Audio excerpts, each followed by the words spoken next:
Kantun akeh nyane kuentenan Krametuara ring Kabupaten Klungkung. Kantun dados suratian ageng saking Bupati Klungkung Nyoman Suwirte. Manut Suwirte pikobet puniki patut digelis keluruhang pemargi antuk midap-dapin kuentenan SDMI pun sahanas kuentenan Krame sane memotoh. Termasuk data kependudukan. Nah, ternyata salah satu penyebab penduduk kita tidak valid ya ini. Menurut Bupati Klungkung Nyoman Suwirte, mejantan akeh pikarian sane padot kepuputan Klungkung sejarone ngarepin kuentenan Krametuara ring widanganipun. Sering punika kuentenan data kependudukan mandek ke pitap-daben becik, mawinan pemerintah sewakti uning ring kramanipun saenentan iwang sejarone ngambil pemargi. Selami puniki data indek kuentenan krame sane mawiwaha cerai wiyaden akte kelahiran durung kali kita becik.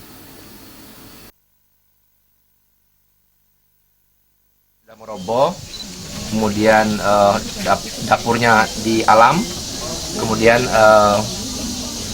MCK-nya terbuka, ya itu di alam juga. Makanya saya lihat kedalaman kemiskinan ini sangat parah sekali. Jadi sekali lagi saya turun ini, ya silakanlah media tahu semua. Jadi dengan tahu kita akan tahu juga apa yang harus kita lakukan. Dibandingkan kita tidak tahu atau pura-pura tidak tahu, tentu kita tidak tahu mengambil keputusan apa. Dan nanti Mapaketang ring wiwilan kuentenan Krametuara ring Klungkung, menurutnya ini kuentenan Krame sane memoto saha kuentenan KP Irike menawi dados wiwilan. Bupati Suwirte ngabriang mandek kekaryanang Prarom sane ngunggang indek parindikan punika. Agus Sudiatmike Bal TV.